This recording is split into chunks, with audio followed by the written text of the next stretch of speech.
Well, let's crack on, shall we? Good evening, you well? Yeah! Fantastic. I've been described as the hardest working man in comedy. Not that impressive, is it? The hardest working man in comedy. That's like being the best looking guy in the Burns unit. No offence to any Burns victims we got in. Are there any in? If there's one, there'll be fucking loads. They tend to stick together.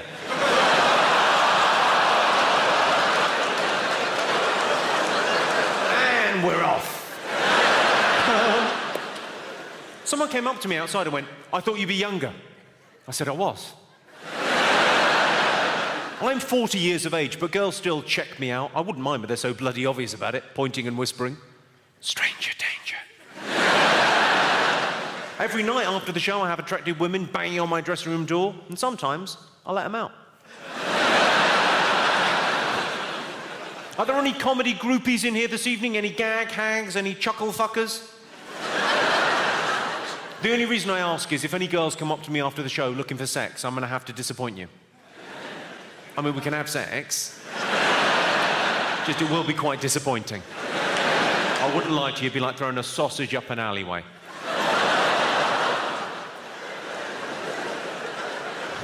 More information than some of you wanted, okay.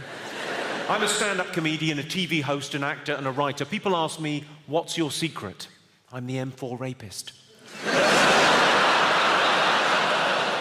It's a joke. I've never been wrongly accused of rape.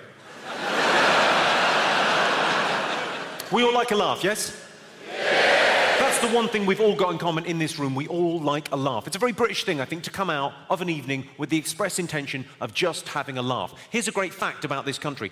The average person in Great Britain laughs out loud 10 times a day. Not everyone, obviously. If you work in a hospice or with learning disabled adults, it could be 10 times that.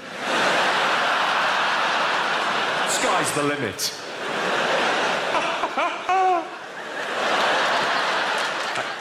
Yeah, that's my laugh, which is... someone said my laugh was weird. My laugh isn't weird, it's wrong. Because you're meant to laugh on an out-breath, aren't you? You're meant to laugh on a ha-ha, ha-ha-ha-ha. I laugh on an in-breath, so it's ha-ha-ha-ha. Sounds like a goose being interfered with. Someone asked me the other day, is it fake? Why would you fake that? They say that laughter is the best medicine, so maybe, just maybe, if we all keep laughing at people in wheelchairs. I'm a dreamer, what can I tell you? I was at a show recently, I don't know if anyone's had this experience. I was at a show, watching a band, and standing just under the fire escape, watching a band play, pint on with a mate, relaxing, and a lady from the venue came up to us, in the little waistcoat and the little name badge, came up and went, "Excuse me, you're going to have to move, because if there's a fire, you're blocking the exit." I said, "I tell you what, love, if there's a fire, I'll move." King retard. What did she think I was going to do in the event of a fire? Just stand there going, "Nobody move. Why has everything gone orangey and hot? I don't like it." Oh, mobile phones off. I should have said that at the top of the show. Mobile phones off as a courtesy to the other patrons in the auditorium. I say mobile phones. What I mean there is phones. No one's brought a landline, have they? Let's face facts, the landline is dead. When the landline goes in our house, there's panic. Shit the bed, who the fuck is that? We're both here. A lot of people text whilst driving. I'm not excusing it, but we've all done things we regret when we're drunk. I saw a thing on the news, it said that bad drivers are going to get on the spot £100 fines. I thought, it's a bit sexist.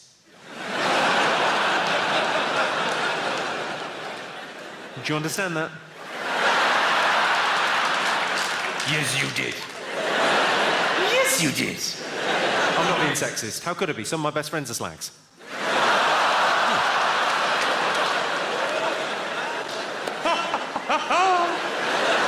Is this sexist? You can be the judge on this. Sorry for being rude, but do you think chat-up lines are sexist? No, they're not. They're fun, right? I know they're cheesy, but they're meant to be cheesy. That is their charm. What's that one? I like that one. Get your coat. It's cold in the boot of my car. I don't know if this ever happened to any of you. I was checking into a hotel recently. It's about 1 o'clock in the morning after a gig up in Manchester. Walked into the reception area, and the guy recognised me and went, "Oh, Mr. Carr, we put you in a disabled room.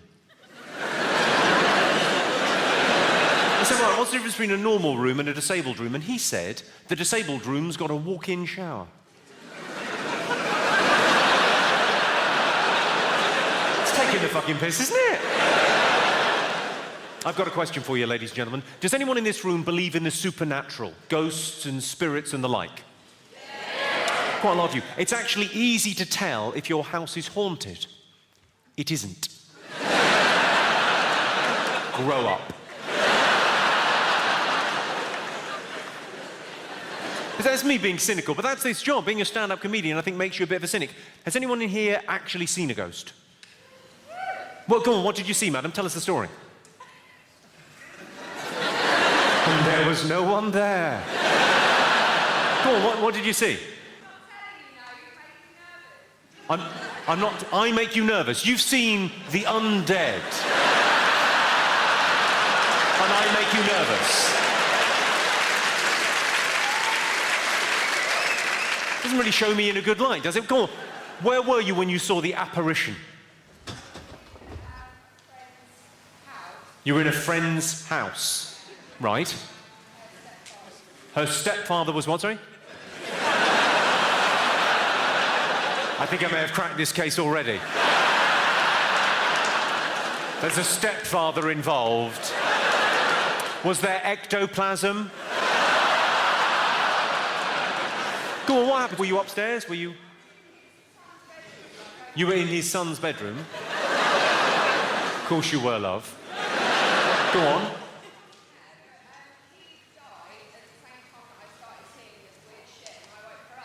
He had died. You should have mentioned that sooner. And then you started seeing weird shit. I'm loving this.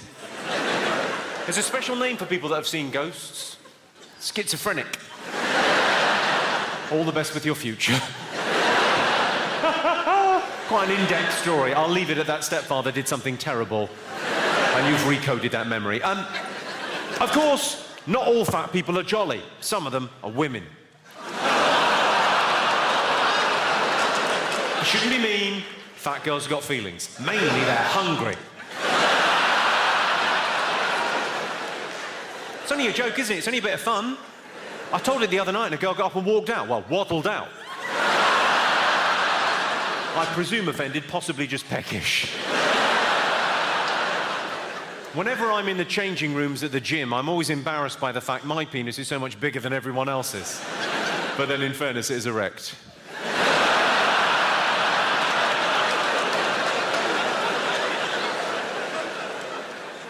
Islamic fundamentalist sex dolls. Do they blow themselves up? In Palestinian passports under occupation, do they just put Israel? That joke is only there to test where the Guardian readers are sitting. No further questions, back to the knob gags. I do talk about sex a lot in my show. I talk about sex all the time on stage. And a friend called me on it recently. Came to see the gig, and he went, you talk about sex all the time. Are you obsessed? I said, well, I'm not obsessed. But sex is the great universal topic for comedy. It's still quite taboo to talk about it openly in public. Everyone's interested, everyone cranes forward, and there's a lot of tension around sex. And where you find that kind of tension, that's also a great place to find laughter. So sex is a great topic for comedy. But it's difficult to stand in front of you good people and talk about sex without sounding crude. So to try and mitigate that, to try and alleviate that, this evening, if I refer to a vagina at any point, I'll be calling it a twinkle cave. As in, so there I was, licking out a twinkle cave, while she deep-throated my tummy banana. It's nice to be nice, isn't it? I saw a woman wearing a top, it said super dry on the front. I said, have you thought about lubricants or HRT? Maybe a little bit of Aussie charm? Are you familiar with the term Aussie charm? Just means...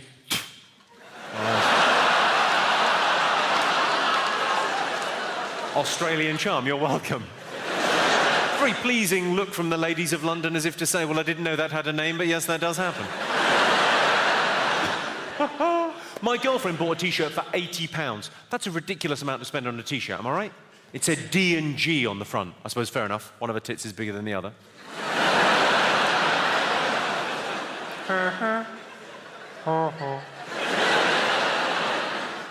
thought my girlfriend was a slag when she told me I was her 30-second lover, and then I realised she was talking about time.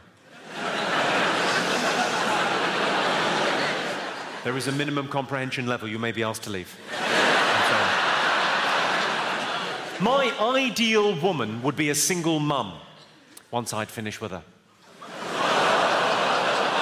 It's a joke, I'd pay for the abortion. Ah, got you again, I fucking wouldn't.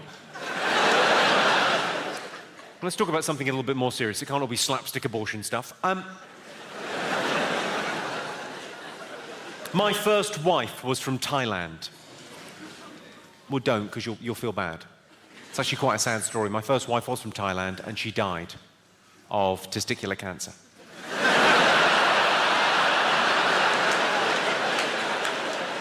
Probably the best way I could describe it is a twinkle cave was an outie. I saw a transvestite in a miniskirt. I thought, that shows a lot of balls. Let's hear it from all the heterosexual men in the room. Give us a shout, all the heterosexual men. I'm guessing from that expression, I can't remember which one heterosexual is. I'm not taking a chance. Maybe this is how they recruit them. The most annoying thing my sister does is that show Chatty Man.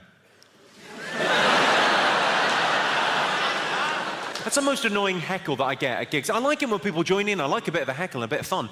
But the most annoying one I get is when I've set up a joke, just about to do the punchline, and someone goes, invariably it's the same thing. It's always, where's Alan? Where's Alan? It's not my, like, bête noir. It's just a bit annoying. Where's Alan? He's at your house fucking your dad.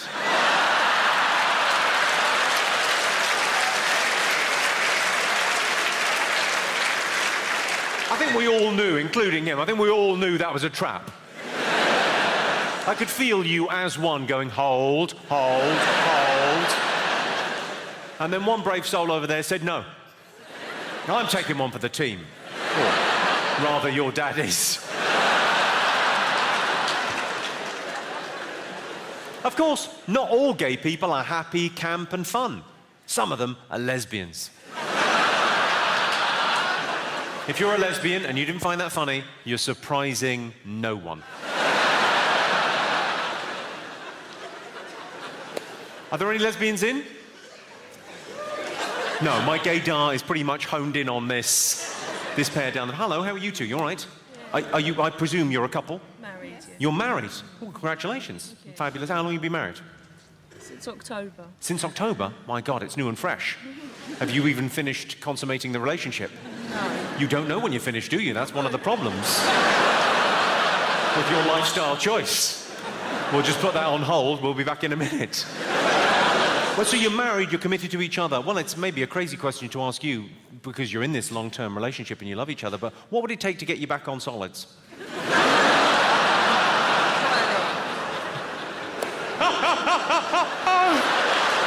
She's a definite no and you're a maybe. Okay, good.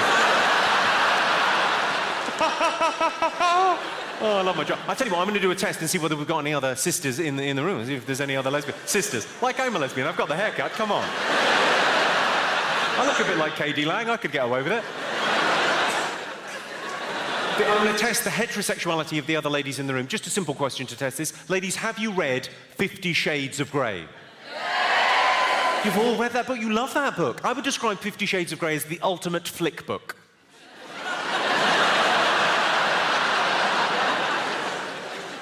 It was the best-selling book last year. What's the world coming to?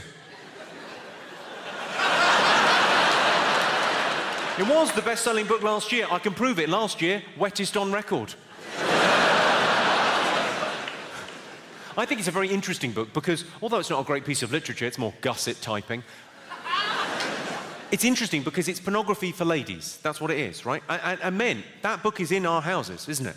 50 Shades of Grey is in our house, and we've not even picked it up. We're not looking at your pornography, ladies. We're not interested in your kind of pornography. We're very happy with the service broadband is providing. Ladies consume pornography in a very different way to men, and the genders are very different in our consumption of pornography. Here's a fact, gentlemen, that will blow your minds about women's consumption of pornography. Women watch porn films to the end. You know why? To see if they get married.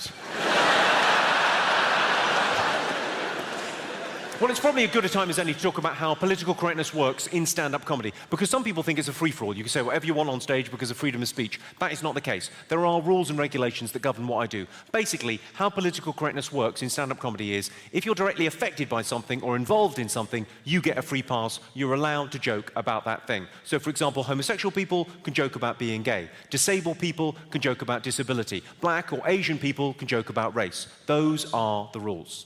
So, these two paedophiles walk into a park.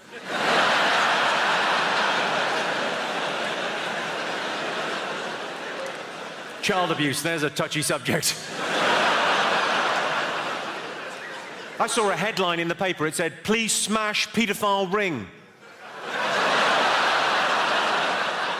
I thought, good, let's see how they fucking like it. Have we got any teachers in this evening? Give us a shout, any teachers? Oh, loads of teachers in. You work bloody hard, don't you, teachers? Half the year, 5 hours a day. I'm not knocking it. I could never do what you people do for a living. Not because it's difficult. I wouldn't pass a CRB check. I've actually got a bit of a soft spot for teachers. I used to go out with a teacher and she was lovely. But if ever I wanted sex, she always insisted to put my hand up first.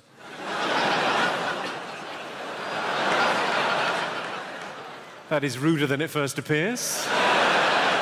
You're welcome. Have we got any special needs teachers in? You teach special needs? Oh, there was a woo over there. What's your name, madam? Danielle, very nice to have you in. All I was going to say about special needs teachers is you are the best and the brightest, in my humble opinion, the best and the brightest teachers. Because I can prove it. We all know teachers socially, yes? Everyone knows teachers. And teachers are always moaning on about, oh, I've got homework to mark this evening. Not you, hey, Danielle? You're not grading potato paintings, are you? Fuck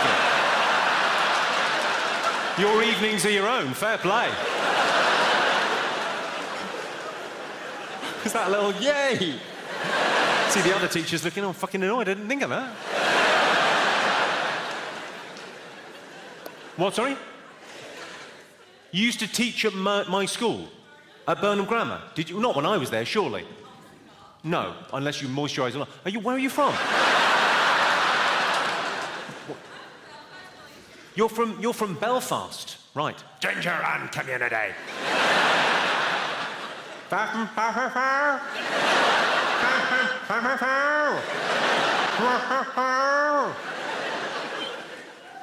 was just saying what you said to me back. Oh, how come you're teaching over here then? Are you in the witness relocation scheme? What the fuck happened? Fucking grass.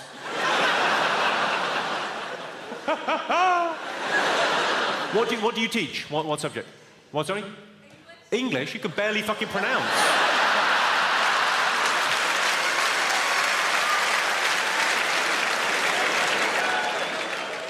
I did Countdown recently, the TV show, not Dracula's special needs brother. One for the staff room.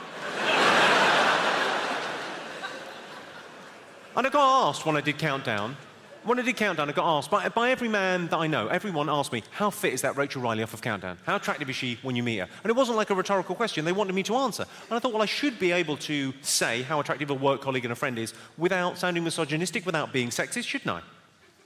You be the judge. Rachel Riley, let me put it this way. I would crawl over broken glass to suck the cock of the last man that fucked her.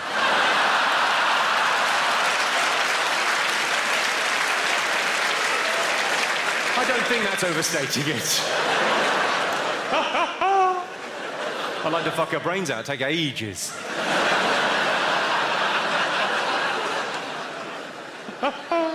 Now, I should warn you there will be some audience participation this evening. Apologies. And the only reason I mention it explicitly is because sometimes when I ask someone a direct question, they get a bit flustered. I think it's because they're used to seeing me on TV, so then when I ask them a direct question, they get a bit, what the fuck is going on? I didn't press the red button, it's gone all fucking interactive. I got a guy wonderfully flustered the other day, front and centre where you're sitting there, and out of nowhere I went, are you married or single? He went, single. And the girl next to him went, he isn't. How could you fuck that up? There was a lovely little pause and he went, I think I might be single now. Oh, well, look, who's seen me live before? Give us a shout. Thank you. Well, you'll know every year my friend Chris does illustrations for me for jokes that I write that I think are a bit esoteric, that require a visual element to be fully enjoyed. Would you like to see them? Yeah. Well, good, otherwise he'd be fucking gutted and we'd be having some quiet time, which would be shit. Right, well, I'll show you some. Obviously, we'll kick off with some thoughts and ideas that I've had recently. Right, so, if you like looking at flowers but you can't be arsed with gardening, simply run down a kid outside your house.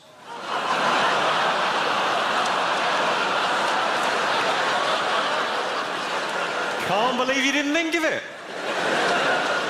On bonfire night, I hope our neighbours keep their pets locked up because there's something about fireworks that makes me really horny. You don't get many homeless gay men, which is a shame because they'd be fucking bums. I was outside a nightclub recently and I discovered that women can be bouncers if you're travelling fast enough when you mount the pavement. The thing I worry about when I hear kids in the third world are working 18 hours a day to make my trainers is, when are they going to get a chance to finish my fucking laptop? I was in a hotel having breakfast and the waiter said to me, he said, "Do you want white or brown toast?" I said, "All toast is brown, you're thinking of bread."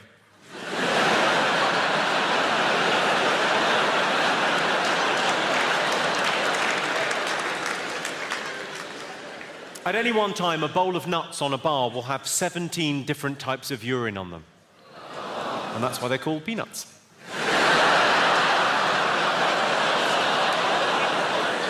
Wayne Rooney wears the number 10 shirt, or as he calls it, the stick and the circle.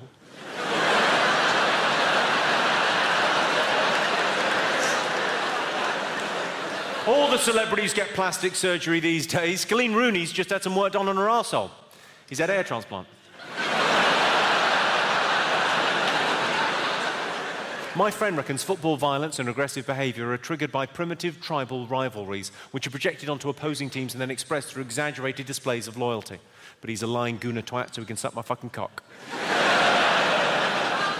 All that groaning and grunting in women's tennis, it reminds me of sex, in that I'm watching it happen on screen whilst masturbating.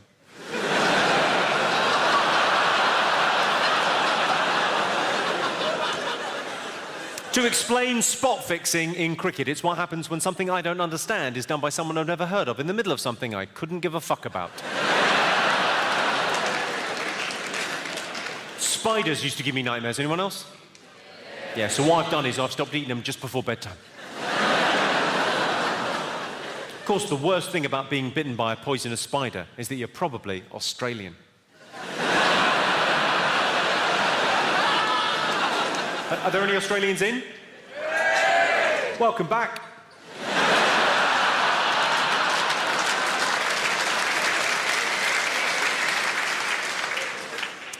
I don't like zoos. I prefer to see lions, tigers, elephants and bears in their natural environment. The circus. Is anyone here afraid of clowns? You're afraid of clowns, sir? There's actually a special name for people that are afraid of clowns. Mummy's little benders.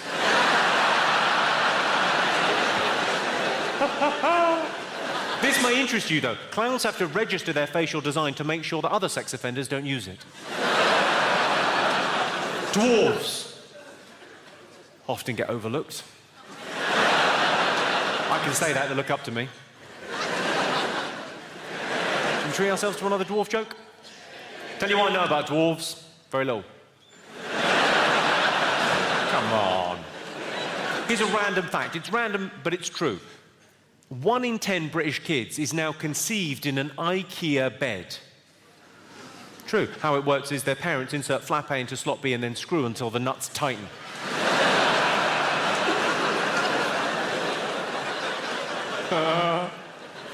In 2009, Nadia Suleiman of California gave birth to octuplets, 2 daughters and 6 sons, earning her the nickname Octomum, although she's also known as Giganto-Snatch.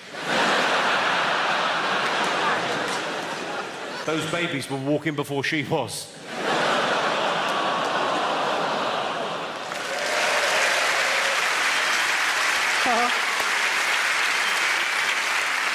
I think the men in the room will be able to relate to this. My girlfriend always wants to stay in and watch Downton Abbey, but I want to go out and get a new girlfriend.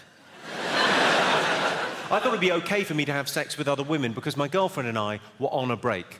But apparently, I ruined that weekend at Centre Parks. I was going to tell you a story about the poshest place I have ever been. I got invited last year to Clarence House, where Charles and Camilla live in central London. I got invited there. I'm involved in this hospice charity because I'm such a fucking terrific guy. Not because I was press-ganged into it. No, no, no.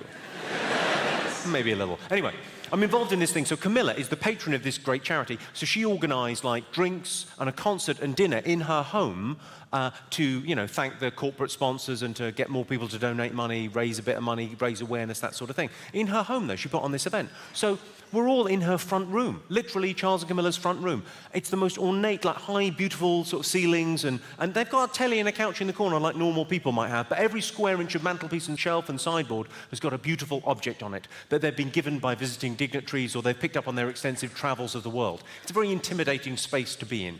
So we're all standing there having a drink, and she's coming around saying hello to everyone, and she gets to me, and because I'm a dick, as I feel we've established, she gets to me and goes, "Oh, how are you involved?" And I went, "Never mind about that.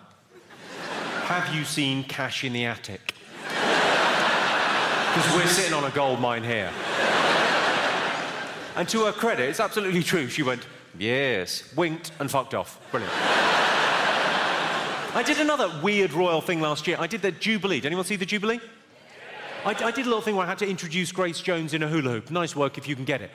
In order to do that, I had to get past security at Buckingham Palace. Here's what it consisted of. So I met an armed police officer. His only job is to guard our Queen, to make sure that no one steals our Queen and uses her head to photocopy it and make their own money and stamps. I don't know.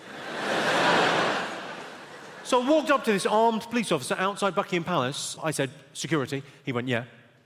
Here's his question. He said, "Are you in Al-Qaeda?" I went, "No." "As you were." I thought, this guy seems fun, so I asked him, I said, "Does anything funny ever happen when you're rolling with the Queen?" He said, "Yeah, I'll tell you this story. Has to be in confidence, though." I said, "You can trust me." He is not a good judge of character. I'm also in Al-Qaeda. No, I'm not. Or am I? No. So he told me the story. He said the Queen, her whole entourage, she travels with about 15 people. They went up to Glasgow last year. She was opening a drop-in centre for homeless alcoholics. Of course in Glasgow. Where else would you fucking put it? It's very much ground zero for homeless alcoholics. It's their biggest export. So the Queen's there, and she's cutting through the ribbon like a fucking ninja, and all the usual suspects are there. There's the mayor, there's the local dignitaries, there's the chairman of the charity, the people that work in the local office, and they've got a couple of the homeless guys, the alcoholic homeless guys from Glasgow, that the charity has helped in other locations, suited and booted, washed and brushed there to meet the Queen, so that she could see the people that have benefited from her kind works. Lovely. So the Queen, as we all know, has only got one bit of shtick, which is the question, what do you do? That's her only question. She doesn't point like that, that'd be mental. But that's her only question, what do you do? That's all she asks. She said to a Scottish alcoholic homeless man, "What do you do?" And he came back, rather epically, I feel, with, "Same as you, nothing."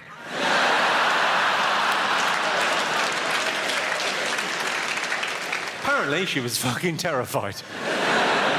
A friend of mine, quite recently, a couple of months ago, got proper, old-school flashed.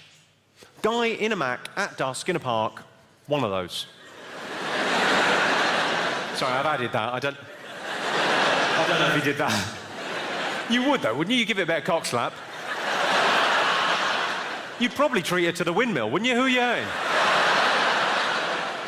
Anyway, she got proper old-school flashed, and she shouted, "Rape!" I thought, don't give him ideas. Don't workshop it, you fucking lunatic. Has anyone in here been flashed? Yeah. Go on, what happened, madam? Is it a funny story or is it distressing? I was in a club and some guy flashed me. In a club? In a club and someone flashed you in the club? Yeah. Are you sure you didn't go off with a man in a club? I was kissing him, and I undid his zip, and then he flashed me. Go on, what happened? Tell me the story. It was in the middle of the dance floor. Middle of the dance floor, and he was throwing some shapes, and one of his was... No, my friend told him So to get rid of the guy, your friend told him you were lesbians. That's how these two started, but then they liked it, so they stuck with it. And did that work? Oh, she said, we don't like cock. And then She said, we don't like cock. So sorry, so someone got his cock out in the middle of the dance floor in a club, and you went, oh no, sorry, we're lesbians. You could have just told him to fuck off. You're incredibly polite. I'll make up an excuse so he doesn't feel bad. I don't want the flasher to feel rejected. How nice are you? And has anyone else been flashed? You got arrested for flashing? Well, don't take it out on me.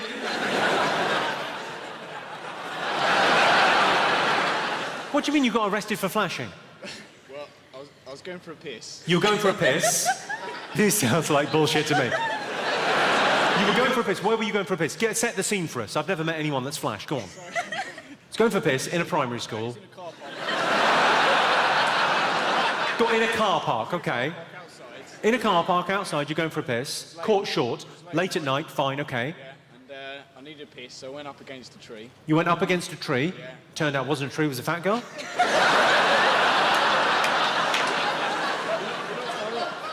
Go on, so you walked up to a tree to take a pee in a car park. This doesn't sound terrible. So far, I'm on this guy's side. Go on. So there was a woman in the trees. There was a woman in the trees.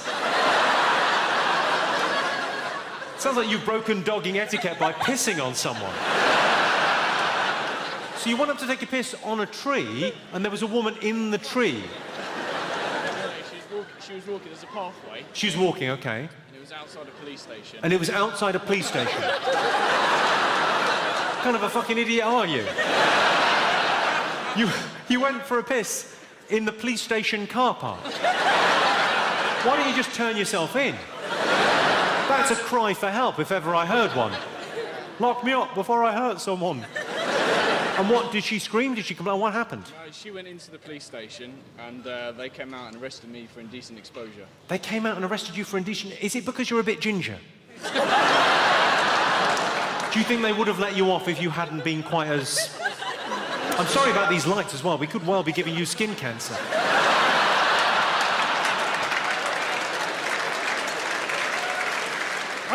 I think I'm on your side there. If you're taking a piss, that's not indecent exposure, is it? What do you think? Are we on this guy's side? Yeah. There's one man, no. Stop pissing outside, you crazy fool. But because there was a woman in the other night with a story. She said, oh, I got flashed. And then she told me the story, and I wasn't sure. She said, I got flashed. I said, has anyone been flashed? She went, yeah, I got flashed in Disneyland. I said, I'm all ears. She said, I was in Disneyland, Florida. I was walking in past the hotels in Disneyland and into the park, and I looked up at one of the hotels, and a guy was opening his bedroom curtains, flashed me. I said, no, he didn't. You are a peeping Tom. My girlfriend wants a diamond ring, and the only reason I know that is it's pretty much all she fucking talks about. Let's face facts. The only way my girlfriend's getting a diamond ring is if the vajazzler slips. I don't really understand the vajazzle. I mean, I know what a vajazzle is. I know what it is. They whip away all the hair from your foo-foo, and then they diamante it. I say they, I imagine you get some Pritt stick and glitter and have a crack yourself. Have a sparkly crack yourself, you're welcome. I just don't know who that's for. I've never met a man who said to me, oh, I love vaginas. But I wish they're a bit more zhuzhy. A few more sparkles wouldn't go amiss. I want a glamour puss, a showbiz entrance. Has anyone had a vajazzle? She had. What motif did you go for, madam? I was a little bit embarrassed to ask for one. You had a heart because you were embarrassed to ask for... Like something spectacular. You were embarrassed to ask for something spectacular. So you were fine with someone putting glitter on your fanny, but you went, I don't want to ask for anything embarrassing. How adorable. And was it for a special occasion, or was it just... No, I just thought, why not? You thought, why not? Well, plenty of fucking reasons. Basic hygiene. Your boyfriend could chip a tooth. And it was definitely a proper vajazzle, not a Liverpool vajazzle, which is just a euphemism for herpes.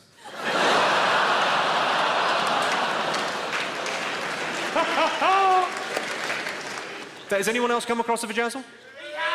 He has. Not hers, I hope. Go on, what did they have? Can't remember, it was my stag do in my... You can't remember, it was your stag do.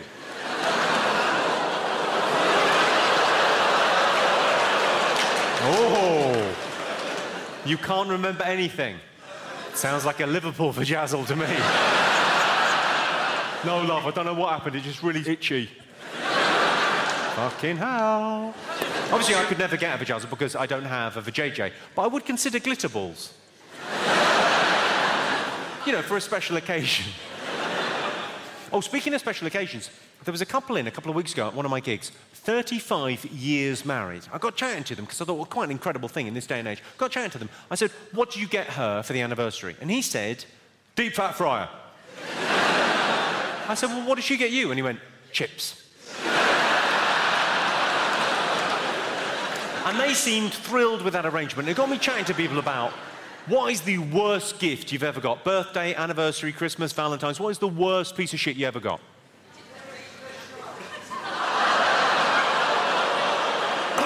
We've had a heckle. Go on, what was that, sir? A little bit louder.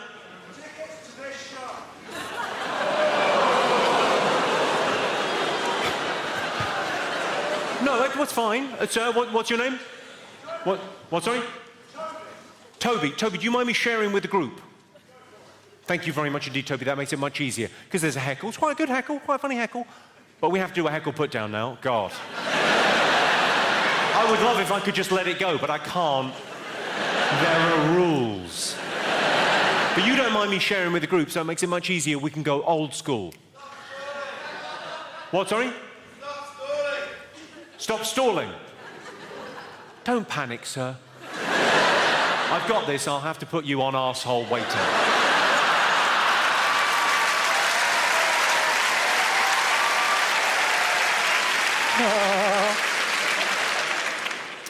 Toby's mum is so fat. She's a fucking disgrace, Toby. Your mum is such a chunky monkey wobble slob. Fatty boom batty blubbernaut. She's so fucking fat, when she fell down the stairs, I thought EastEnders had finished. Boom, boom, boom, boom, boom, bum, bum, bum, bum.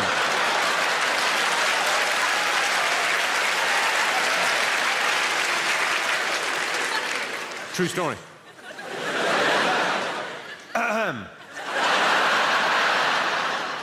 You, sir. What did you say? What was it? Stop stalling? Yeah? What's your name? Gary. Are you trying to say Gary? What do you mean? Gary. Yeah. Yeah. Yeah. The fuck is that? Well, Gary, if you want my comeback, you'll have to scrape it off your mum's teeth.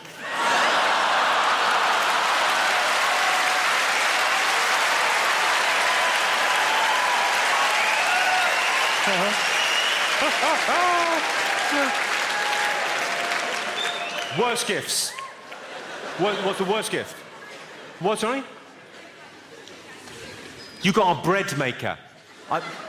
Your husband bought you a bread maker. What a fucking arsehole. No, I just hate the whole concept. Because bread makers, I mean, I spent like 200 quid on a bread maker. That's convenient, isn't it? Because you don't live near shops and bread isn't fucking cheap. Oh, I'll just make my own. That's fine. Because the ingredients cost more than a loaf of bread, but don't worry about it. So what did you get him? Instead of an engagement ring, you got a bread maker instead of an engagement ring. You broke up with him, right? You've just divorced him. Yay!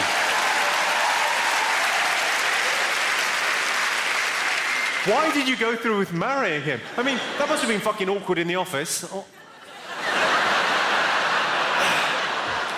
Look at this. Oh, it's a nice one. Sparkly. You poor thing. Any other bad gifts? You got what, sir? A dog pooper scooper. Do you have a dog? At the time, yes. The fuck have you done with your dog, dude? What happened to your dog? You don't have him anymore. Oh, Toby's mum ate him.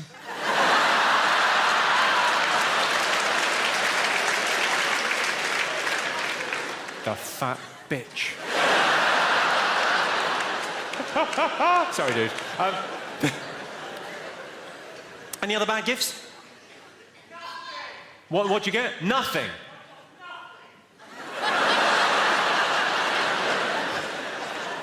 Jesus, listen to the bitterness there. I think there are worse gifts than nothing. So like this, like women get bought Hoovers by their other half. And it's not just a shit gift, it's a bit of a dig. At least something in the house has got some fucking suction. Or you said you wanted a bag and a belt, that's got both. You're welcome. There was a girl in the other day for her 21st birthday from her nana. Now, nanas are mental anyway, but her nana bought her, gift-wrapped, beautifully gift-wrapped, an Argos catalogue. With £2 coins sellotaped to the front. Oh, pikeys. What, the worst one that I think a lot of people have done, Secret Santa. Do you do Secret Santa at your work? It's a nightmare, isn't it, to get something good for under a fiver, under a tenner? I went out and bought a brawn moustache trimmer. She was livid. No pleasing some people, not like she didn't need it.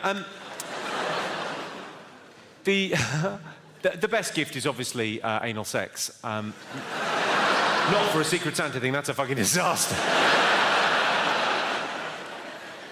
But no, it is. It's better to give than to receive, and anal sex is the gift that keeps on giving, unless it stops giving, in which case it tears. Oh, too much. The worst one I think a lot of people have bought, gift vouchers. Who here's bought gift vouchers? What were you thinking? You walked into a shop and went, excuse me, I wonder, could you help me? I've got some money here, this is accepted everywhere. Could you fix it for me so it just works in this one shop? For a limited time period, I should explain it's a gift and I'm a fucking idiot.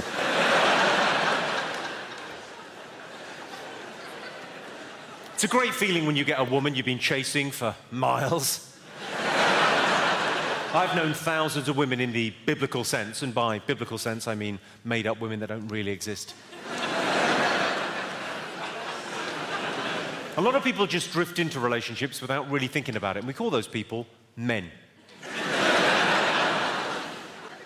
A lot of men say when they first get together with a woman, they can't initially tell if it's the real thing, but I can, because I've got a special little indicator that sticks up. Come on in, sit down. What's your name, madam? Alexa. And what is it, some sort of cystitis? What's the matter? What do you do for a living, Alexa? Lots of things. You do lots of things. Yeah.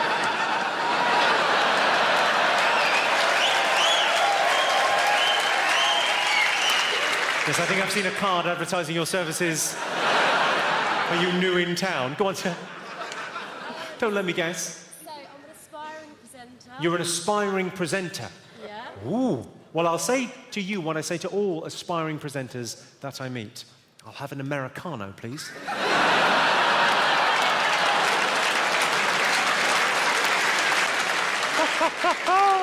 Oh, I fucking love my job. Gentlemen, do you remember what you were doing the first time you told a woman that you loved her?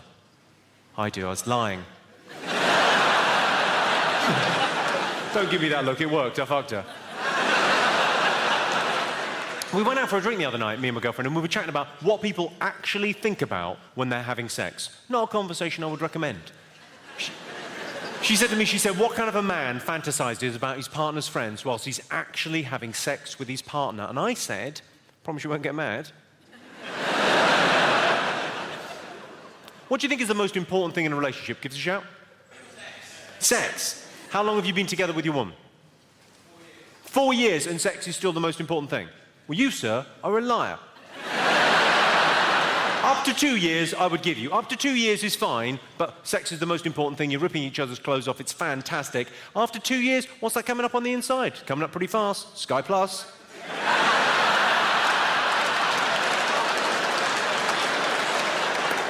Any other thoughts? Most important thing in a relationship? Trust. A lot of ladies saying trust. Any other? Cricket. Cooking. Cooking's the most important thing. Are you the guy from Quantum Leap? Have you just got here from 1970? Cooking's the most important thing in a relationship. Have you ever become engaged by awarding someone a bread maker by any chance? Not the weirdest answer. The weirdest answer I had recently. I said, what's the most important thing in a relationship? And the bloke went, consent.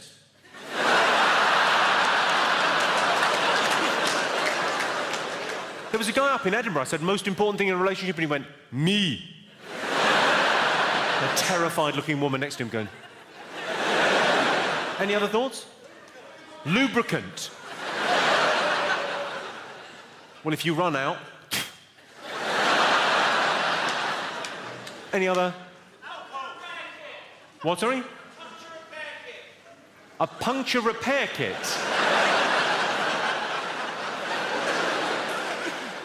It's funny, I like that. I think it deserved more. Come on. Any other? What, sorry? Love? Grow up. Who are you in a relationship with?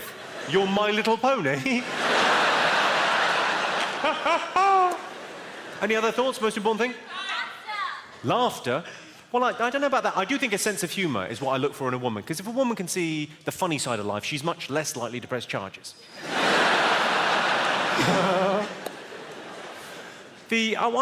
I think trust. For me, I think trust is the most important thing in a relationship, because if you're with a woman and you don't 100% trust her, how do you know she's not going to tell your wife?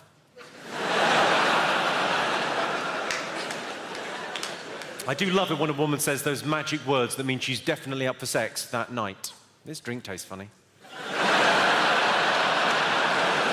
I'm joking, you can't taste it. I'm not a prude, you'd agree with that, wouldn't you? I'm not prudish. Here's the thing, I don't like swearing during sex. Who wants to hear that kind of language, especially from a child?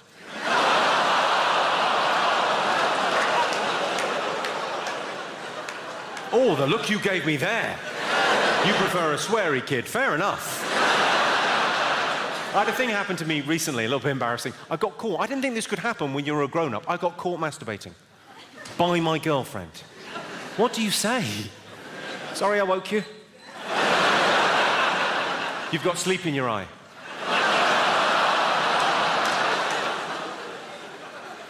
I don't know about you, but I don't like celebrities that are only famous because of who their parents are. Like Callum Best and Peaches Geldof and Jesus.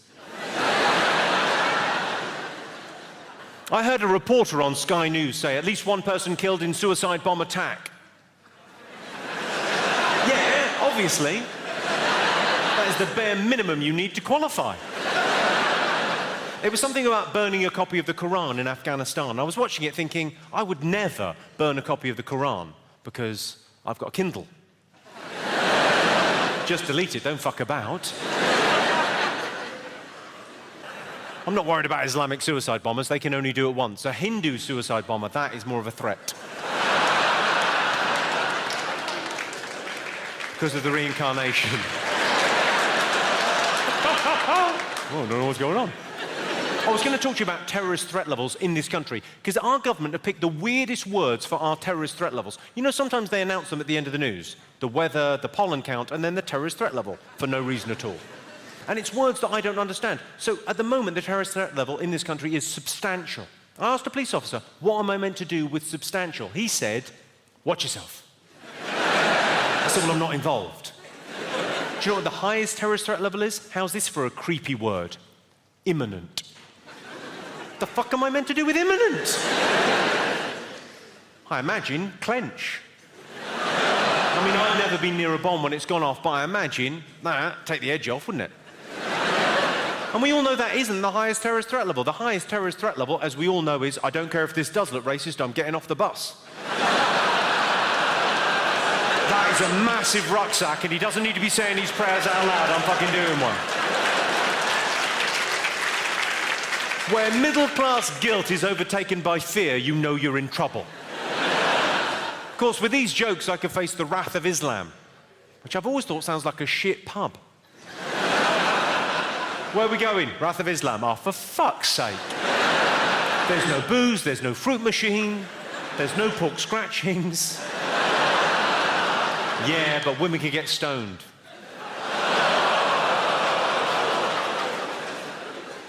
Sometimes doing this job, you feel very exposed. Not when I'm doing jokes, but when I'm doing an observational bit of comedy, you feel like if no one can relate to this, I'm going to feel a fool. So, share with me if you've had a similar experience. It's always embarrassing when you get an erection during a prostate exam. And they realise, hang on, you're not a real doctor.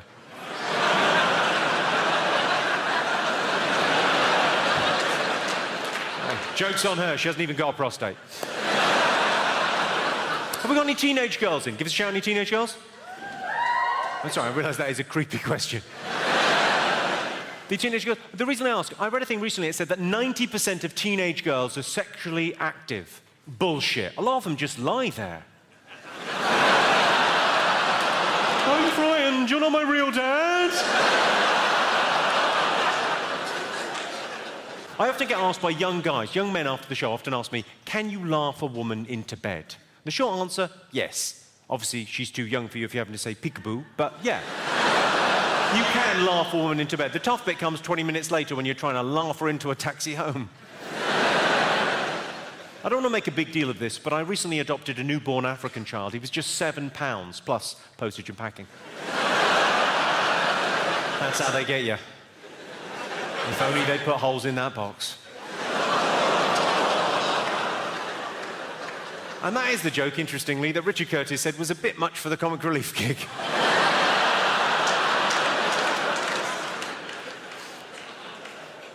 Have you all been on that first foreign holiday abroad? Like the first foreign holiday you went on without your parents? Everyone been on that holiday? Yeah. Has anyone not been on that holiday yet? Oh, quite a few of you. You've got a lot to look forward to. It's an amazing trip. It tends to be all the guys go away together, all the girls go away together, somewhere hot in Europe that's cheap that year. We went away, 5 of us that went all the way through school together. We just got our A-level results, went away for 2 weeks in Faliraki. It was awesome. Sun, sea, sex and sand, that's what we're looking for, that's what we found. It was an amazing, life-affirming, wonderful holiday. Well, in those 2 weeks, I had sex with 12 different people. I'm not bragging, I was gang raped.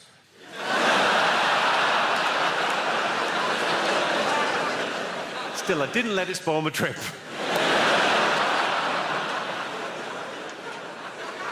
If there's a fight, I let my fist do the talking. Please don't hurt me. I went to a fairly posh single-sex school, but I never really fitted in. I think it's partly because I'm male.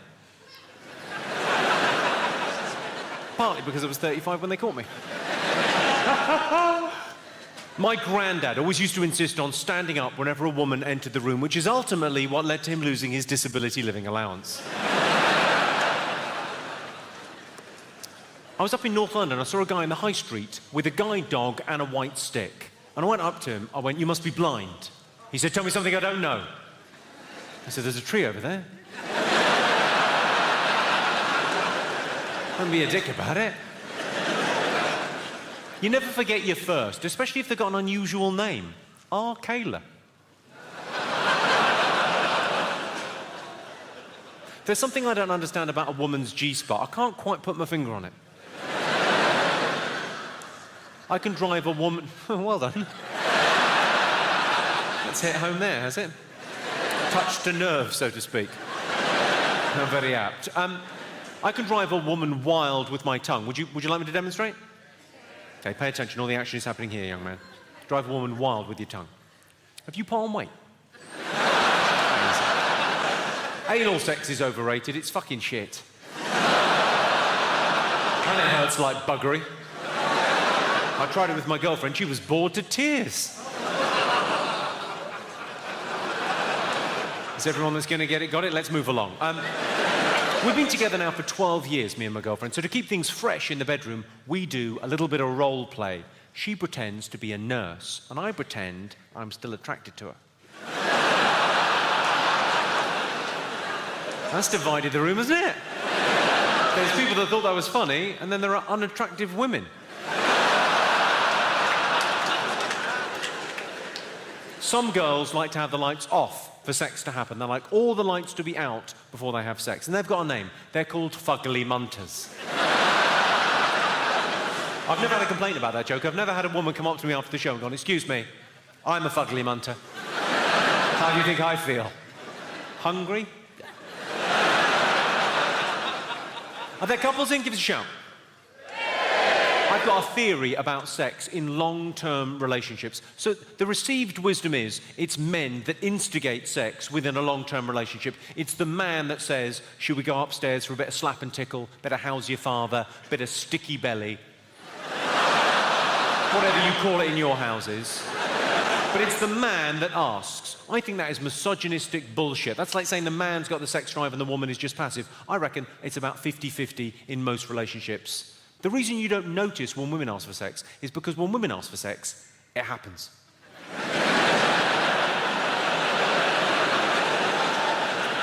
We've got the expression getting lucky because we're rolling the dice, ladies. If your woman says to you, do you want to go upstairs and fuck? Yep. It doesn't matter what else is going on. You could be full of flu. You could have just received devastating news. You could have just been shot in the leg by her. Do you want to go upstairs and fuck? Yes, I do. But sometimes, gentlemen, you'll know this, sometimes in a long-term relationship, you'll suggest becoming amorous with your partner. You'll suggest having sex, and she'll say no.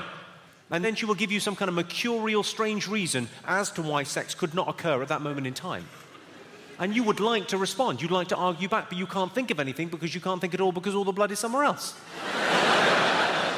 So I thought, well, why don't we take advantage of the situation we find ourselves in? Why don't we workshop it? What reasons have you heard, gentlemen, not to have sex? And we'll come up with a response. What have you heard? Headache. Tired. OK, let's deal with those in order. Headache. Easy. If a woman says, look, I've got a headache, just say, I'm going to be right at the other end. I could not be further away from that problem. Also, I'm going to fuck you. We're not doing Sudoku. You're not going to need your wits about me. Tired. Tired is like the modern equivalent of headache. And I think genuinely, if a woman says to you, look, I can't have sex, I'm tired, what you've got to do, you've got to listen, obviously. You've got to acknowledge. It's not enough just to listen. She's got to know that you've heard. And then make a suggestion. That's my advice anyway. Don't demand anything from a woman. Make a suggestion. So if a woman said, look, I can't have sex, I'm tired, I'd say, of course you're tired, I hear you, you've got the kids, you've got the house, you've got work, you must be exhausted, so why don't you, and it's just a suggestion, but why don't you do what you normally do and just fucking lie there? You lazy fucking cow. Any other excuses for not having... Pregnant? She's too young.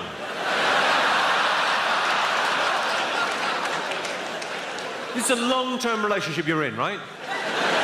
She said, I really can't have sex with you, I'm too young. Yeah. And what was that one? Pregnant. Are you trying to nudge her towards a three-way?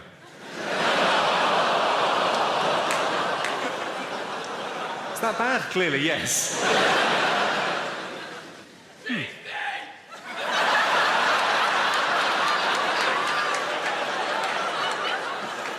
I don't want to alarm anyone, but we've got a pirate in the house. Hoist the mainsail. She's dead. She's dead, and yet you're still hearing a voice saying no. That isn't her, that's your conscience, you monster. Go on, any other excuses for not having sex?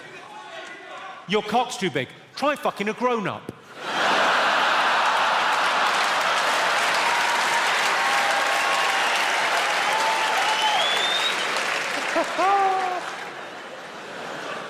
Any other?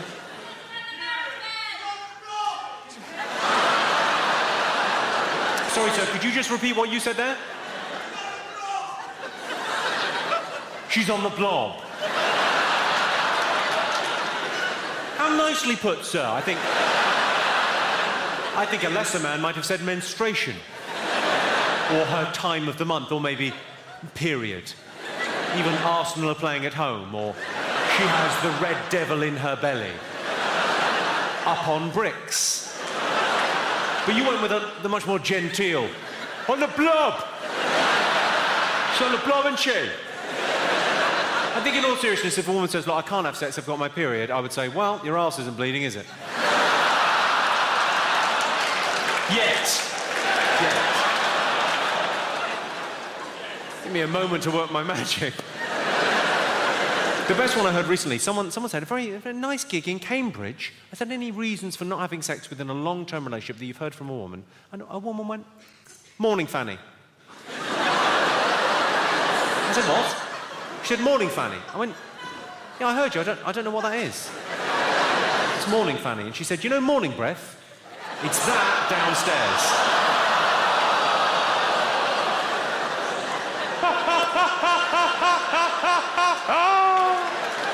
Morning, Fanny. Who knew?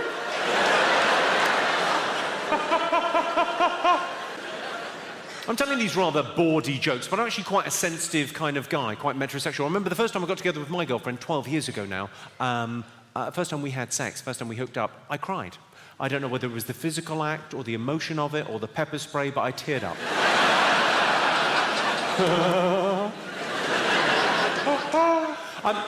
People do weird shit sexually. Should we talk about some of the weird shit people do? Gerontophiles, if you're not familiar with the term, gerontophiles are people that find the very elderly sexually attractive. I know, a bit of a mouthful, isn't it, gerontophile? I prefer to call them OAPdos. They like a bit of granny fanny, where's the harm? 50 Shades of Grey, very different thing for them. Years ago, this woman introduced handcuffs into our sexual relationship when she called the police. I said, I'll come quietly. If you strangle yourself during sex, it's called autoerotic asphyxiation. If you do it to someone else, it's called a serious sexual assault. My bad. A fluffy. Do you know what a fluffy is? A fluffy is when you're having sex with a woman and... Sorry, scratch that. Not when you're having sex with a woman. When you're making love to a lady. And as you make love to that beautiful lady, a fluffy is when she farts on your balls.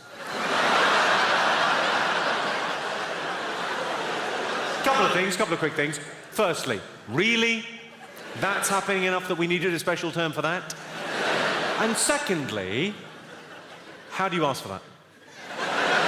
Not that I would want that to happen, but when you find out that's your thing, how do you ask for it to happen? Because presumably no one asked for that the first time it happened. That was a happy accident.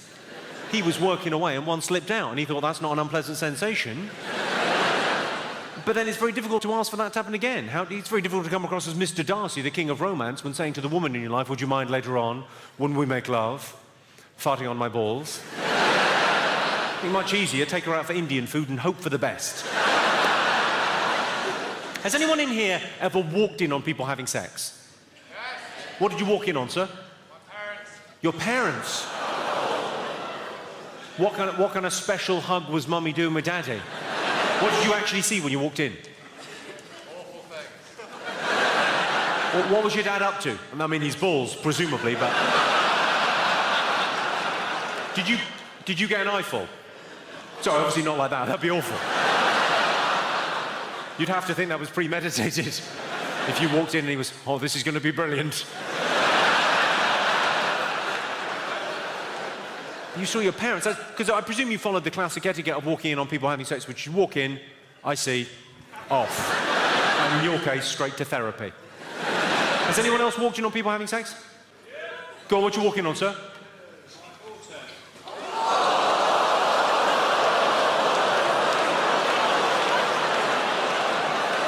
I don't know why that's bad. That's so much worse. Because if it was your son, I think we would all go, yeah, go on, son. Go on, my son. But with your daughter, you can't walk in and go on, love. Oh, you look like you're fucking loving that. Hey, it's my little girl. I mean, hopefully it was a guy you approved of. Was it a guy you approved of? He's sitting next to you.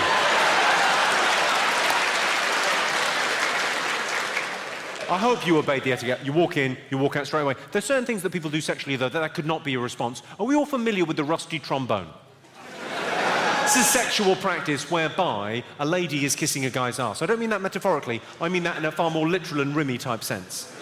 And as that's going on, she's also administering a hand job. So there's this movement and the pursed lips. Well, you can see how they got to rusty trombone. I've got no problem with the name per se. My question is, if you walked in on people doing that, what would your response be?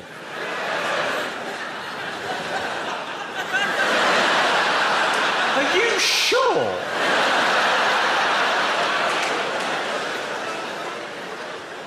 Got a question for the ladies. All women I know have got a very clear line. On one side of the line, things they're happy, confident, comfortable, and enjoy doing sexually with a loving partner. On the other side of the line, things they've been asked to do that they've said no. What I would like to know, ladies, is what have you been asked to do that you've said no? I don't mean like reverse park or wash up.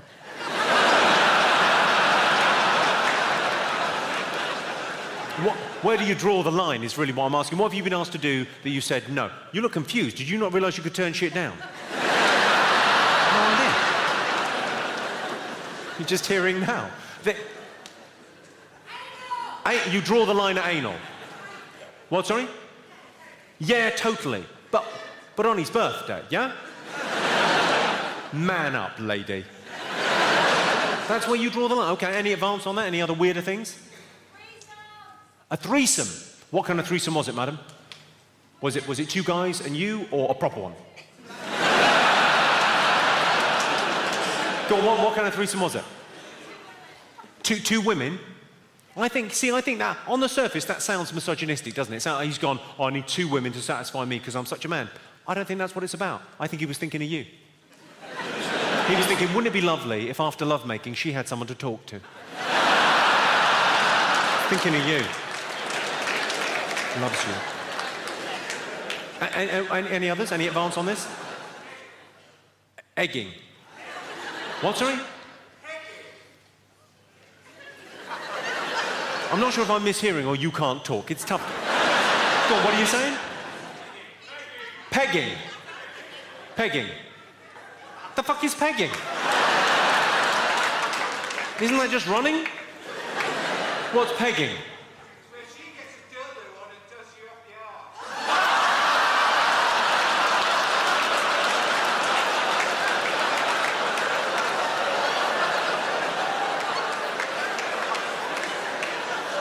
Do you mean foreplay? and she wouldn't do that, sir. What a prude.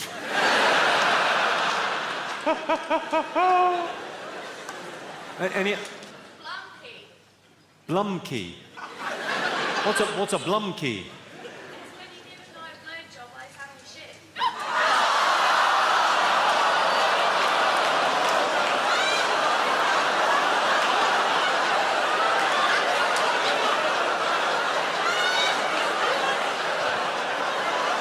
I think, if I'm not mistaken, she just said, it's when you give a guy a blowjob while he's having a shit.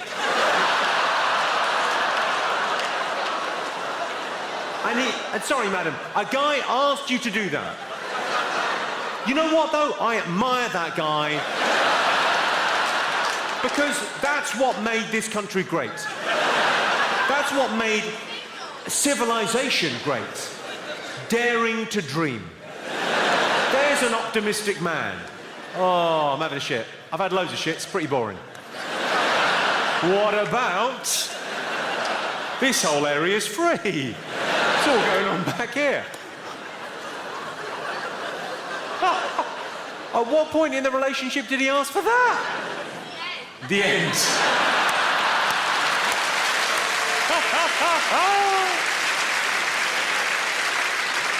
Not a bad way to end a relationship. Things aren't going well, you're not getting on. I'll see if she'll suck me off while I'm having a shit. Because if she says yes, I think she loves you.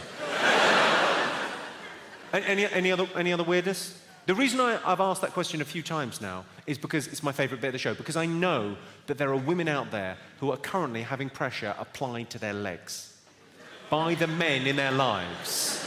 There are men out there going, I just wanted to fucking try it, shut up.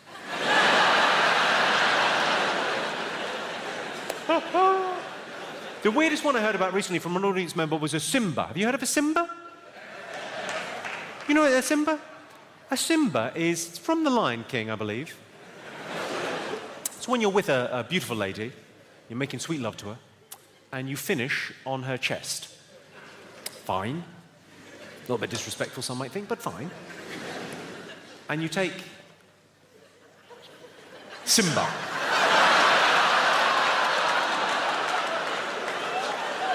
Bringing a little Disney magic to the bedroom. I'm not sure my girlfriend would appreciate a Simba, but I think I could just do it on my own. I think the next time I'm at home and I've got broadband and a bit of time to myself, I think I might try and finish there. Simba. I've got a tip for the ladies, or if you like, I could put the whole thing in. There's a short one. Do you want to know the secret to the perfect hand job? Use your mouth.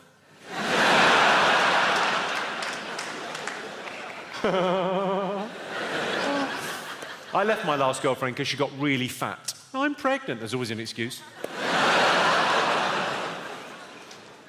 Breastfeeding in public, does that annoy anyone else? Annoys me, the baby's head gets in the way, you can't see a fucking thing, can you? Now, no one likes having their parenting technique criticised, but would you agree with me that 7 is too old to be in a pram? Would you agree with that? Yeah. Would you have said anything? Because I said as much. It's a wheelchair, is it?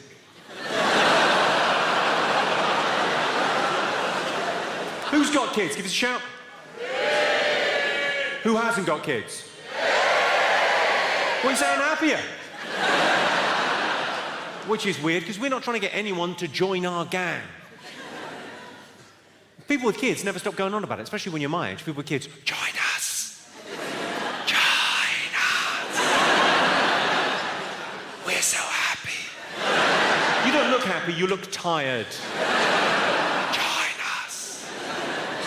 Who's going to take care of you when you're old? Medical professionals. I've got to go now. I've got to have 12 hours sleep. Not even tired. Of course, the pill revolutionised the way that women control their bodies. Before its invention, our poor nanas had to take it up the wrong one. Or face falling down the stairs. In a hot bath, drunk on gin with a coat hanger chaser.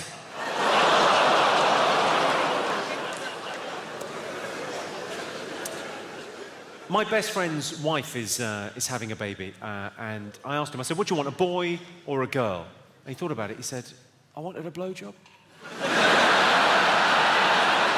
Really mournful.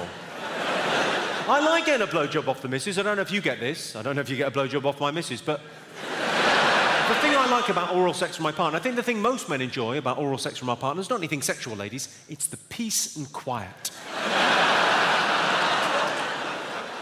Ladies, if you've ever been going down on a guy and he's gone,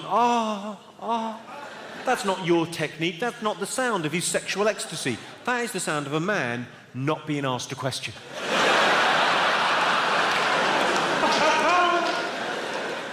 I would think about adoption. I don't have kids, but if I had kids, I think I would have them adopted. People criticise Madonna, but the kids she adopted, fair trade.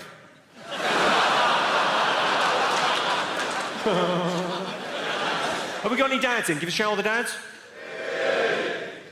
Did you cry at the birth of your first child? Oh, very few of you admitting it. A lot of guys are embarrassed by the fact they cried at the birth of their first child. I think it's because they don't quite know why they cried. There's different theories. Some people think it's the biological bond with the child that you meet for the first time. But that can't be it. You're only meeting it for the first time. It's not like the mother that's been carrying inside her. That's more of a biological thing. With the guy, no. Some people think men cry at the birth of their first child because of the gift that's been bestowed on them by the woman in their life. That would make them tear up? No. I think the real reason most men cry at the birth of their first child is because they see what the little shit's done to the missus. Oh, no. Now she's got a vaginus.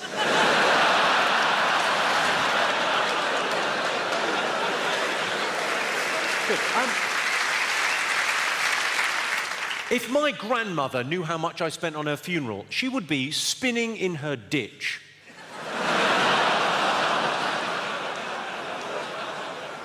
When I was a kid, I didn't want to imagine my parents having sex, so I'd watch them from the wardrobe. Can closet gay agoraphobics ever come out?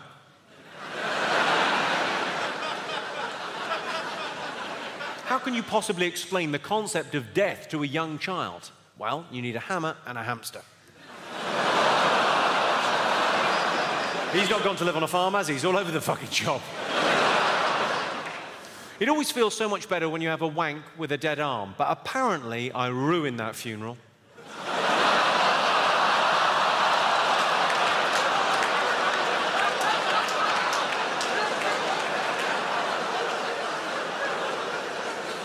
I remember in the playground, my dad's harder than your dad. It's not really the issue. The issue is both our dads have erections in a playground.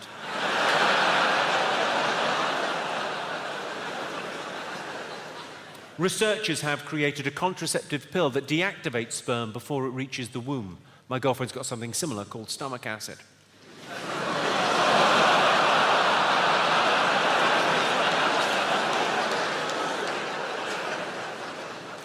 10% of women have cried in a shop changing room. I guess they weren't expecting to see me there. Here's an interesting fact. The reason Morris dancers wear bells is so blind people know they're cunts too.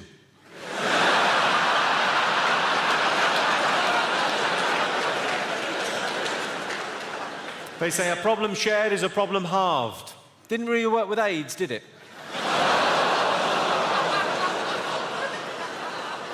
Do you know you can get AIDS from a toilet seat? But only if you sit down before the last guy's got up. My girlfriend asked me recently, she said, what's happened to your sex drive? I said, I burnt it and smashed it with a hammer. I was worried the police were going to get hold of it.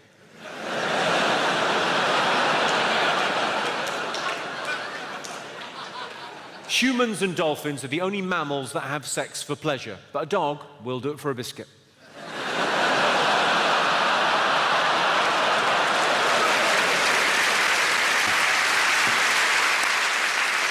Very much. If you suffocate in a bag for life, you'd be fucking livid, wouldn't you? The irony would kill you. I recently read Great Expectations, and it wasn't as good as I thought it was going to be. I can do a brilliant Michael Jackson impersonation. Would you like to see it? Yeah. I just need a young volunteer that can keep a secret. You know those human statues you get in the middle of town? You know the ones painted silver and gold, stand stock still? And then if you give them like 50p when you walk past, they move their hand like a fraction. Actually works out cheaper, if you're going to go past them every day, just to buy a taser. I had a thing happen in the high street the other day. You know the charity muggers? You know the ones with the clipboard and the optimism in the high street? I dodged two of the cunts, and the third one got me with what I considered to be an unfair tactic, the backwards walk and talk. So I hadn't stopped, I hadn't made eye contact, and she told me her sad story as she trotted along backwards.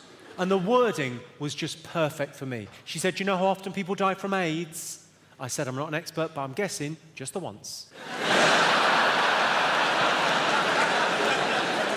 I saw an extraordinary anti-AIDS thing recently. I was in Johannesburg last year doing some gigs, and I saw in Johannesburg this charity had printed a leaflet with everything you need to know about HIV and AIDS, because there's a lot of myths about AIDS in South Africa. So they printed up this leaflet, and because they raised more money than they needed, they decided to attach a condom to every leaflet. Good idea. So they stapled a condom. Genuinely true, the Everest of fuckwittery. It's weird that, are there any South Africans in? Oh, there's quite a few. Well, it's weird the linguistic differences you notice when you travel. Like in this country, when you say, "I'm not racist," what you tend to mean is, "I'm not a racist." In South Africa, when someone says, "I am not a racist," it means they're about to say something fucking racist. Is this racist? Do Chinese people have guess who?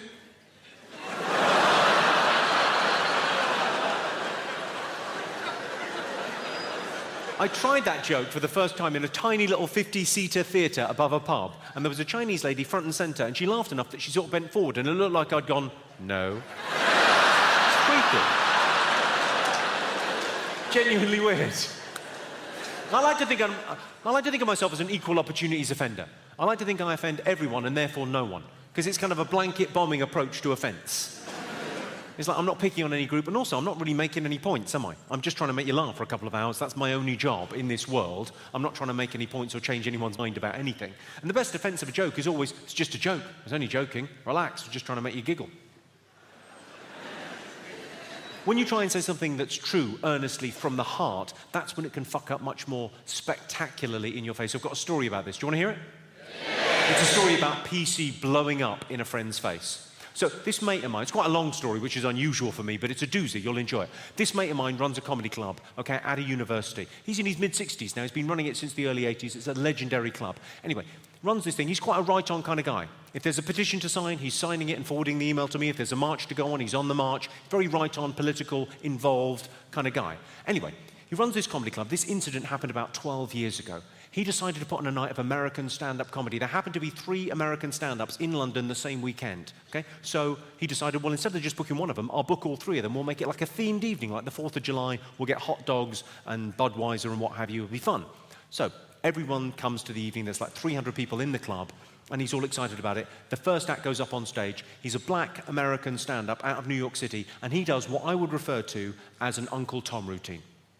If you're not familiar with the terminology, that means he did a racist routine. All his jokes were based on negative, racist stereotypes. He got away with it. He was a very charismatic performer. He was very handsome, but the material was terrible. I mean, it was like, at best, it was white guys drive like this and black guys drive like this. Nonsense, ill-observed nonsense. At worst, it was stuff that would make your skin crawl, okay? He totally got away with it that night. He got a big round of applause at the end of about half an hour set, and he walked back to the green room at the club, and my mate went in after him, and he went up to him, and he said, I want a word. You'll get paid for tonight's gig, there's no problem with that, but you would not be welcome back at my club telling those kind of jokes. I think it's racist, I think it's wrong. I don't think it's okay for you to tell racist jokes just because you're a black guy. I think if anything, you should know better. I think it denigrates the struggle of the African-American people, and you can never say that no one's told you so, because I'm telling you so right now, it's racist and it's wrong. And the comedian went, I agree.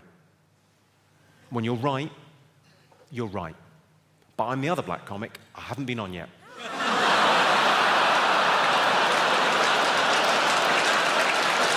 That'll be Jimmy Carr. Thank you very much indeed for coming out. Cheers. Appreciate it.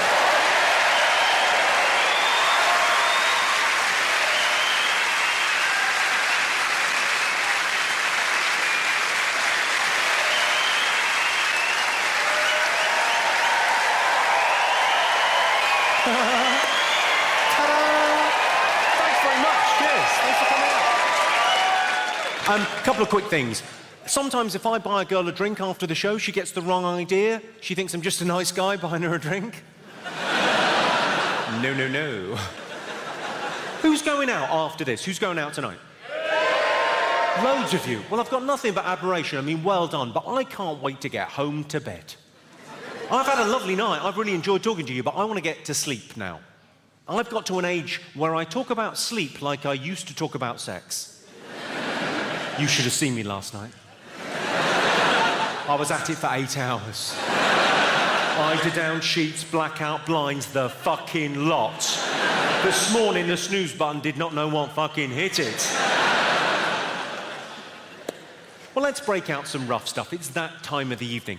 I'll tell you a couple of jokes that Channel 4 told me were not acceptable. Okay, it was the week of the tsunami. Remember the tsunami?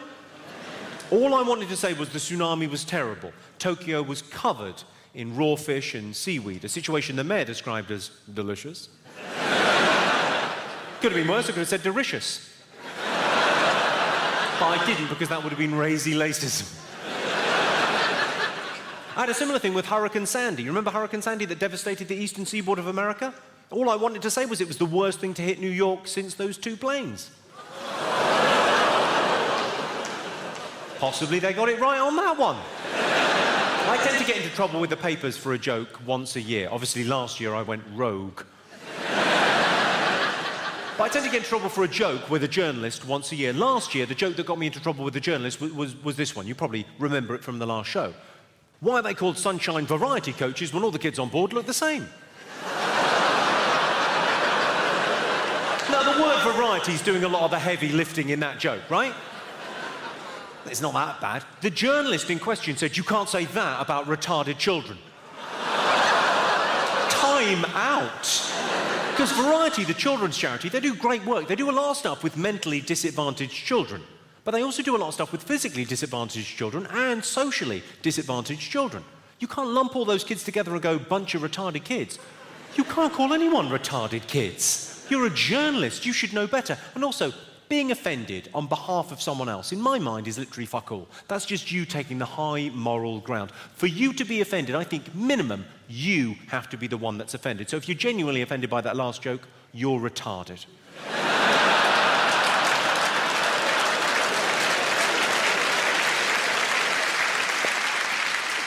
While we're talking about charitable stuff, as you leave this evening, there's going to be a bucket collection. There's people with buckets and tins, and I'll just briefly tell you what it's about. We're collecting money this evening for abused children. And if we raise between us just £500, we can buy their silence.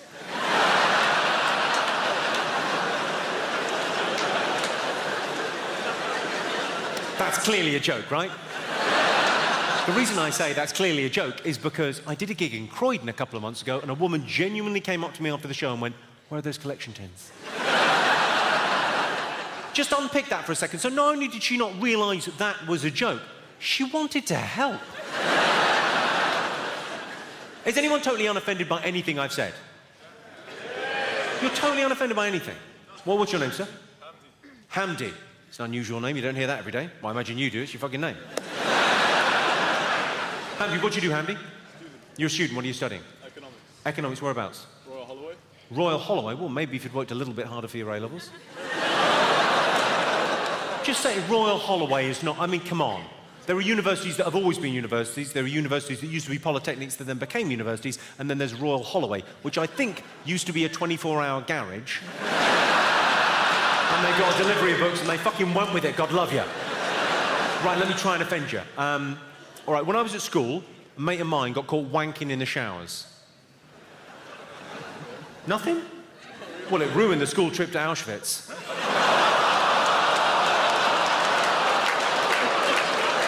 It's not going to get any more offensive than that, dude. It's a joke about the worst thing that has ever happened. Oh, I can't tell you a more offensive joke than that, but I can tell you a story about me that will change your mind about me and then change it right back. Do you want to hear it? Yeah. Okay. Well, it concerns... It's basically telling you about what it's like being famous. What it's like is people ask you to do things, and it's nice to say yes, because normally it's fun stuff. Do you want to be on Top Gear? Yes, I do. Do you want to do a Jubilee? Yes, I do. Do you want to come and visit a hospice? It's palliative care for teenagers. Yes, I do. I got that call about 6 years ago. I said, yeah, I'll go. I didn't know what some of those words meant. I thought it sounds all right, teenagers. I imagine that would be fun. Now, it transpires, palliative translates to dying, and I found myself in a situation where I went, well, I've got to go. I've said I'll go. And thinking, this is going to be shit. Hand on heart, I thought, this is going to be fucking shit. But I said I'll go, so I'll go. So I went there with very low expectations. I thought, I'll be lucky to get through this without tearing up. I went there, it was genuinely, I couldn't believe what a fucking arsehole I am.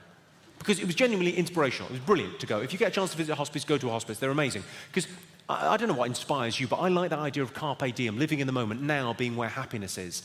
And if you meet life-limited teenagers, they're having that because they're aware of how precious time is, and I think we often forget in our day-to-day lives. So it was amazing to go and to be around. I've been back many times since, and I'd recommend it as a thing to do. It's really fun. They don't want to be shut away. They want to be part of society. The thing that blew me away when I went there was an incident.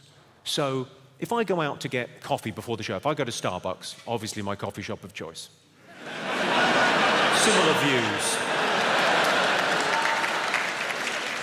But if I go out to get coffee before the show, right, if there's a group of 15-year-old girls in the coffee shop, they'll be really flirty with me, not because I'm some super attractive dude, but because I'm a celebrity and there's a cachet to celebrity in our society, for better, for worse. There just is, it's a fact. So I'm used to that kind of flirting in that context. I wasn't expecting it within the context of palliative care for teenagers in a hospice.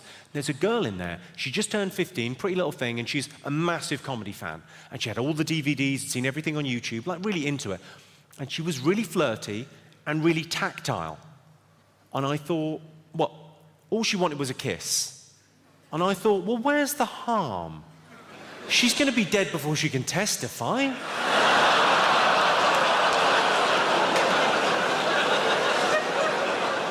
I can see you think that's bad, but I can make that worse with just 2 words.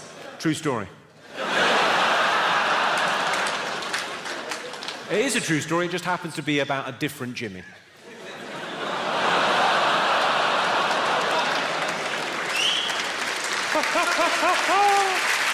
Thank you so much for coming out, Hammersmith. So fun. Thank you very much indeed. Cheers. Good night. Thank you. Right, final thought. If only Africa had more mosquito nets, then every year we could save millions of mosquitoes from dying needlessly of AIDS.